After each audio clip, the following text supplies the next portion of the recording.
Hello mga kasaltik! Welcome to Madam PTV! Ayan na. Ito ang ating general love reading para sa mga water sign, Cancer, Scorpio, Pisces. Take only what resonate.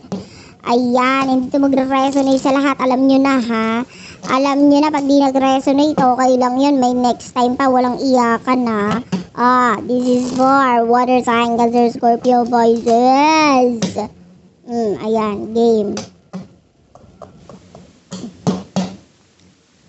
Alam nyo na, sa mga hindi pa nakaka-subscribe, i-hit nyo naman yung subscribe button. Lalo na kung ikaw ay certified ka saltik or may saltik din. Pero kung wala, alam mo na. Next video na lang ganun. Kunin natin main energy mo. Main energy mo is the 5 of Pentacles.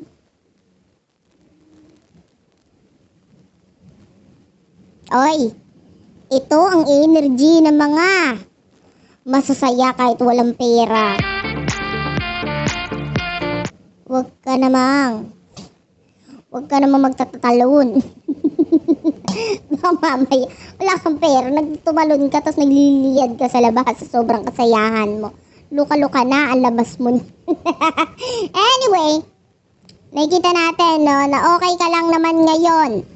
Kahit medyo nalulungkot ka kasi sa part na wala kang pera, medyo parang feeling mo hindi ka nakakaipon, etc. etc. With the Page of Pentacles, yan naman kasi kasalanan mo, bigay ka ng bigay.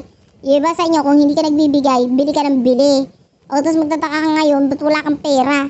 Tatanungin mo kasi napunta yung mga pera mo, yung kinita mo, yung ipon mo, ano na? Alangan naman biglang naglaho yan sa wallet mo. Malamang ginalaw mo, di ba? O kaya, minsan pumikit ka. Okay? Tapos mag-spirit of the glass ka. Tapos kausapin mo yung sahod mo, yung pera mo. Sabi mo, pera, kung nandyan ka, magparamdam ka. Ganon! Alangan naman. Anyway. Yun ang nakukuha nating energy mo. Masaya ka kahit wala kang pera. If this is you, this will be your reading. And pwede magkapalit-palit ang role. So kung cross-watcher ka, pwedeng ikaw ito at hindi si water sign. Ngayon, sino itong person? Nakakonik mo dito. Shuffle ko lang itong cards.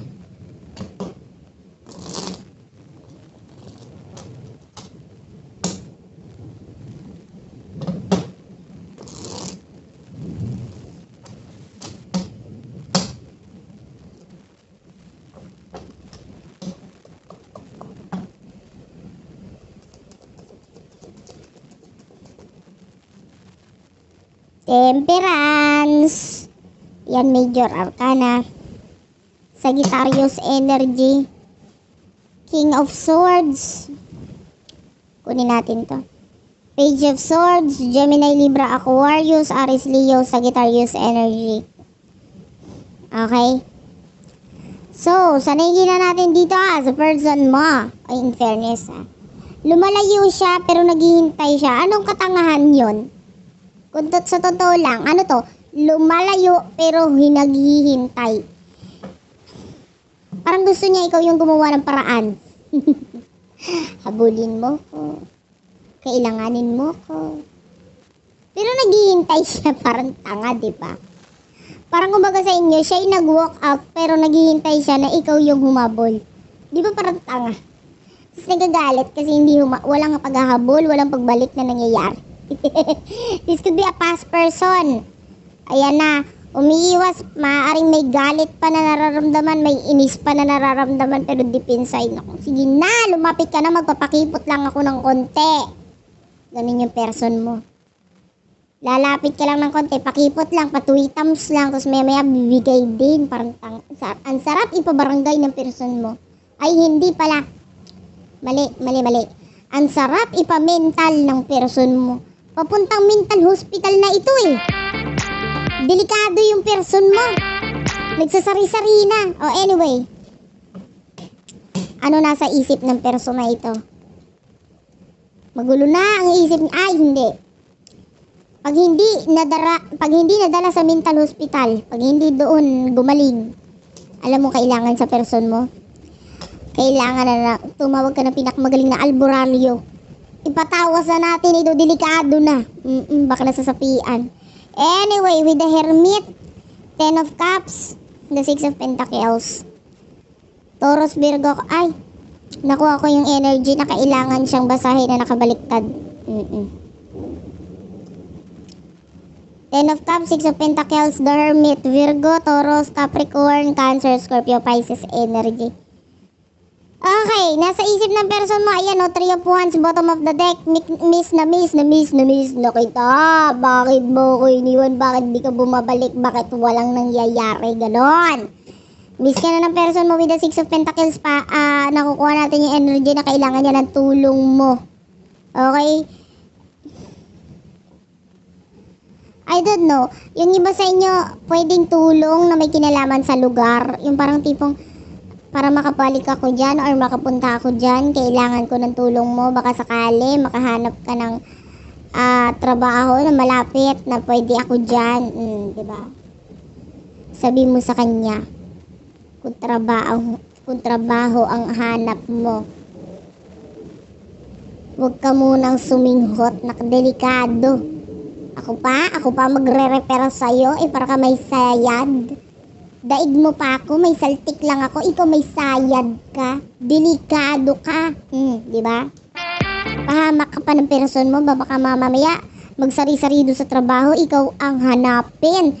Dahil ikaw ang nag-repair at ikaw ang nasa katinuan. Di ba? Anyway, with the 10 of Cups, nakikita natin malungkot ang person mo, lalo na with the Hermit, oh.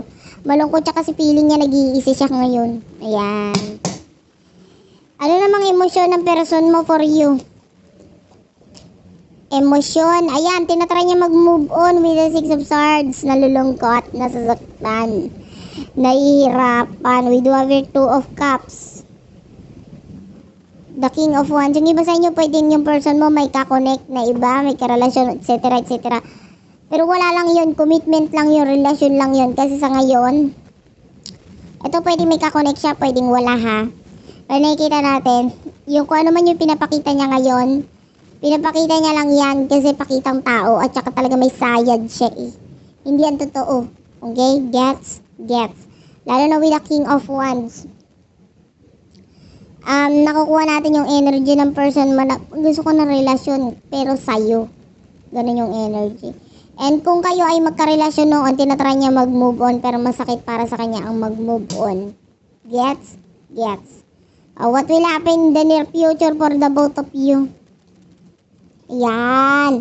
4 of Pentacles, the High Priestess.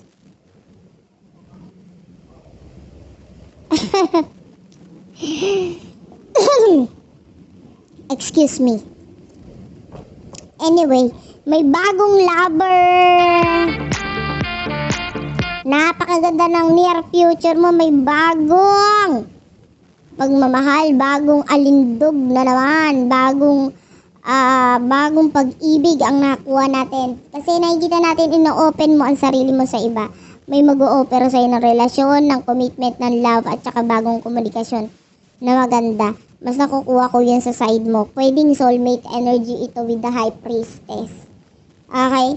Ito yung mga ilang araw pa lang kayo, parang close na agad kayo. Ganon. Kasi, hindi mo alam, may soulmate energy kayo. Pwedeng naging kaibigan mo siya nung araw, nung unang panahon, alam mo yun, nung tipong homo sapiens pa kayo, diba?